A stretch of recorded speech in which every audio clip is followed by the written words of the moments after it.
उद्देश्य मुख्य रूप से यही है कि ग्रामीण क्षेत्रों से प्रतिभा को चुन के आगे भेजना, ताकि आगे खेल में बिहार का नाम रोशन करे, बुलंदी पाए और खेल के आधार पे, खेल प्रतिभा के चयन के आधार पे उसको आगे चल के बिहार सरकार के नौकरी भी मिले, जो अच्छी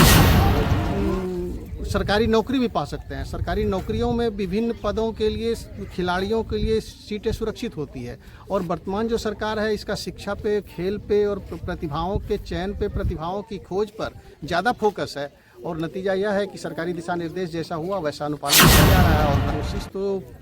पहले भी लोग करते रहे होंगे, अब पहले के पूर्व के प्रधानाध्यापकों के कार्यकाल पे उसके इस पर मैं कोई टिप्पणी नहीं करना चाहूँगा, लेकिन अभी मैं अपने तय में कोशिश ये करता हूँ कि जितना हो सके, जब सरकारी सेवा में हूँ, प्रधानाध्यापक की जिम्मेदारी वाला पद एक मिला हुआ है, तो जितना हमसे बन पाए ज़्यादा से ज़्यादा उतना करने की कोशिश करता हूँ, ताकि किसी बहुत बहुत स्वागत है सर। हाँ, ये सरकार के द्वारा सरकार की एक महती और महत्वाकांक्षी योजना शुरू हुई है ग्रामीण खेलकूद प्रतिभा के पहचानने के लिए और उसकी जानकारी के लिए, उसको पता लगा के उभार के निकालने के लिए, जिसका नाम दिया गया है मसाल 2024। यह प्रतियोगिता 2024 में ही होनी थी,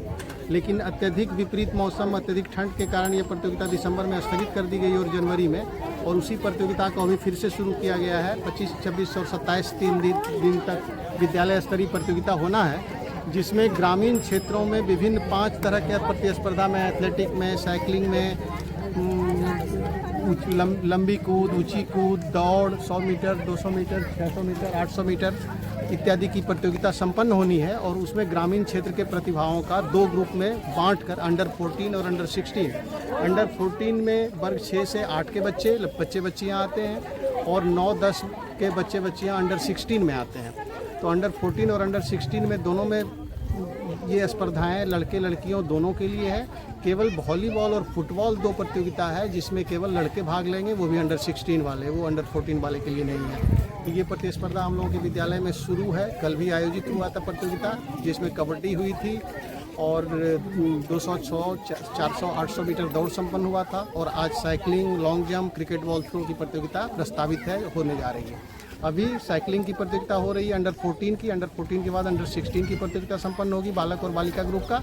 और जो उसमें से चयनित होंगे, जो प्रथम स्थान पाएगा, वो फिर आगे CRC स्तर पर प्रतियोगिता में भाग लेंगे चयनित खिलाड़ी। और इसी तरह से CRC स्तर के बाद प्रखंड स्तर के बाद जिला स्तर के बाद राज्य स्तर पर होगा। और इसका उद्देश्य मुख्य रूप से यही है कि ग्रामीण क्षेत्रों से प्रतिभा को चुन के आगे भेजना, ताकि आगे खेल में बिहार का नाम रोशन करे, बुलंदी पाए और खेल के आधार पे, खेल प्रतिभा के चयन के आधार पे उसको आगे चल के बिहार सरकार के नौकरी भी मिले। धन्यवाद सर, आपका हम लोग शिष्य रहे हैं,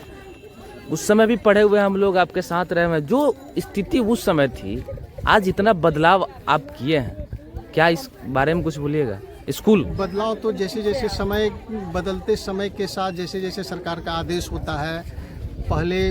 सरकार का ध्यान इतना खेलकूद पर, प्रतिस्पर्धा पर नहीं होता था, पढ़ाई पे ही ज़्यादा फोकस होता था। लेकिन अब यह सरकार की और सबकी सोच है कि बच्चों के सर्वांगीण विकास के लिए, ऑलराउंड डेवलपमेंट के लिए पढ़ाई के साथ साथ खेल भी उतना ही ज़रूरी है। और खेल में भी अगर अच्छा बच्चा करते हैं तो वो कैरियर के रूप में अपने खेल को भी चुन सकते हैं, और खेल में भी वो बेहतर करके ना केवल खेल के द्वारा वो अपना रोजी रोटी चला सकते हैं और बेहतर जीवन जी सकते हैं, बल्कि वो सरकारी नौकरी भी पा सकते हैं। सरकारी नौकरियों में विभिन्न पदों के लिए खिलाड़ियों के लिए सीटें सुरक्षित होती है और वर्तमान जो सरकार है इसका शिक्षा पे, खेल पे और प्रतिभाओं के चयन पे, प्रतिभाओं की खोज पर ज़्यादा फोकस है। और नतीजा यह है कि सरकारी दिशा निर्देश जैसा हुआ वैसा अनुपालन किया जा रहा है और प्रतिभा की खोज करके आगे उसको मौका दिया जा रहा है। विद्यालय परिसर में सर आपका बहुत महत्व मतलब है, जब से आप आए हैं। उसके पहले जो विद्यालय की स्थिति थी जर्जर, जो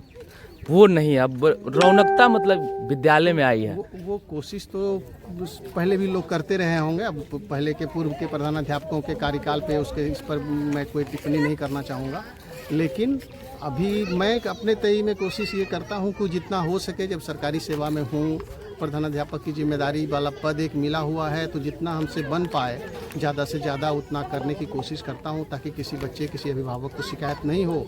और हम तो अपना ड्यूटी और फर्ज ही करते हैं, वो अभी 100% नहीं ही कर पाते हैं, लेकिन फिर भी करने की कोशिश करते हैं ताकि बच्चे उभरे, बच्चे के दिल में मेरी जगह बने और बच्चा न केवल अपने कैरियर में अच्छा करे या जिस क्षेत्र में, खेल के क्षेत्र में अच्छा करे, बल्कि वो जीवन में नई ऊंचाइयों को छुए। और